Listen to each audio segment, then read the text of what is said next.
कांग्रेस महासचिव प्रियंका गांधी ने आज उत्तराखंड के रामनगर में पौड़ी गढ़वाल लोकसभा सीट के लिए न्याय संकल्प सभा को संबोधित किया। प्रियंका ने अपने भाषण की शुरुआत उत्तराखंड से अपने लगाव के साथ की। उन्होंने लोगों को याद दिलाया कि उनके पापा, भाई और उनके साथ ही उनके बच्चों ने भी देहरादून से शिक्षा ग्रहण की है। प्रियंका ने कॉर्बेट पार्क में बिताई गई छुट्टियों का भी जिक्र किया। इसके साथ ही उन्होंने पीएम मोदी के भाषणों को पुराना बताया। उत्तराखंड से मेरे परिवार का एक पुराना रिश्ता है। जिस जगह बचपन की मीठी मीठी यादें होती हैं, वहाँ से खास रिश्ता होता है। मेरे पिताजी देहरादून में पढ़े, मेरे भाई साहब और मेरे बेटे देहरादून में पढ़े। मैंने भी 2 साल देहरादून में पढ़ाई की है। रामनगर से भी मेरा खासा नाता रहा है। हमने यहाँ काफ़ी छुट्टियाँ बिताई हैं। उत्तराखंड से मेरे परिवार का एक पुराना रिश्ता है और जिस जगह बचपन की जो मीठी मीठी यादें होती हैं, वहां से खास रिश्ता हमेशा होता है। आपको मालूम होगा कि मेरे पिताजी भी देहरादून में पढ़े, मेरे भाई साहब भी देहरादून में पढ़े, मेरे बेटे भी देहरादून में पढ़े 5 साल और मैं भी 2 सालों के लिए देहरादून में पढ़ी और काफी आपके प्रदेश में घूमने का भी मौका मिला। यहाँ रामनगर के साथ तो एक बहुत खास रिश्ता है। बहुत छुट्टियां हमने यहाँ मनाई।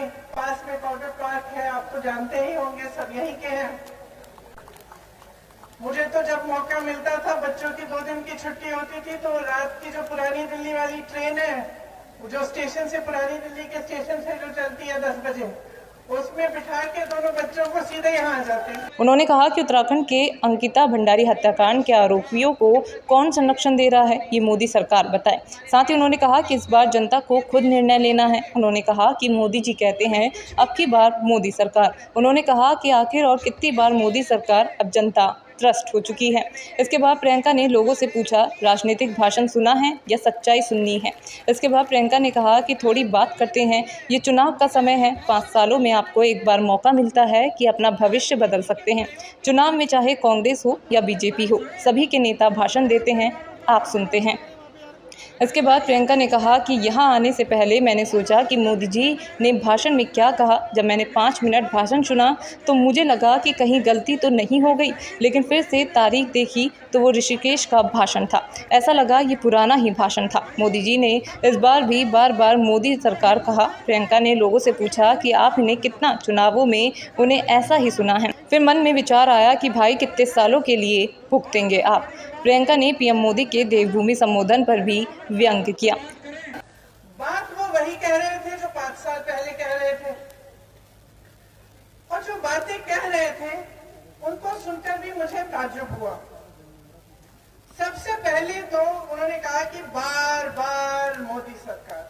कहा आपने भी सुना होगा, पिछले चुनाव में भी सुना होगा और मन में ये बात आती है कि भाई कितनी बार मोदी सरकार, कितने सालों के लिए भुगतेंगे आप। इन्होंने अपने भाषण में ओआरओपी की बात की, सैनिकों की बात की। आपको बधाई दी कि आपके प्रदेश ने इतने सारे सैनिक सरहद पे भेजे। भाषण की बात है। अग्निवीर कौन लाया और क्यों लाया? कि अग्निवीर जैसी योजना आएगी, सेना में भर्ती 4 सालों की होगी। जितने भी नौजवान हैं हर प्रदेश में जो तैयारी कर रहे थे, जो सोच रहे थे, तब की आशाएं टूटी कि नहीं टूटी? सच्चाई आज की बेरोजगारी है, सच्चाई आज की महंगाई है। आपके बच्चे पढ़ते हैं, इम्तिहान देते हैं, पेपर लीक हो जाता है, घोटाला हो जाता है, 20-20 लाख की नौकरियां बिक जाती हैं। किसके राज में हो रहा है ये? 10 सालों से किसका राज है? कितना दोष देते रहेंगे कांग्रेस पार्टी को? 10 सालों से तो कांग्रेस पार्टी का राज नहीं है ना। आप जानते हैं कि कांग्रेस ने कहा है कि अग्निवीर की स्कीम रद्द की जाएगी अगर कांग्रेस की सरकार आएगी। फिर आप हर मंच पे जाके बोलते हो नारी शक्ति, बोलते हो। अंकिता भंडारी के साथ क्या हुआ?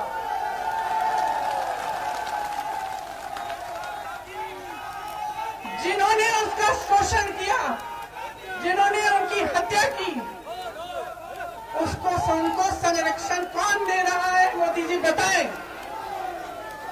मोदी जी जब उत्तराखंड में आएंगे पे खड़े होंगे तो पब्लिक मोदी जी से पूछे कौन संरक्षण दे रहा है। कार्यक्रम में कांग्रेस की उत्तराखंड सह प्रभारी दीपिका पांडे, नेता प्रतिपक्ष यशपाल आर्या, विधायक अल्मोड़ा मनोज तिवारी, विधायक जसपुर आदेश चौहान, विधायक खटीमा भुवन कापड़ी, विधायक हल्द्वानी सुमित हृदयेश, पूर्व विधानसभा अध्यक्ष गोविंद सिंह कुंजवाल, पूर्व मंत्री हरीश चंद्र दुर्गपाल, पूर्व सांसद महेंद्र सिंह पाल, पूर्व विधायक रंजीत सिंह रावत, उत्तराखंड महिला कांग्रेस ज्योति रौतेला के अलावा पौड़ी लोकसभा क्षेत्र के प्रत्याशी गणेश गोदियाल, नैनीताल सीट से प्रत्याशी प्रकाश जोशी के साथ ही अल्मोड़ा सीट के प्रत्याशी प्रदीप टमटा भी मौजूद रहे।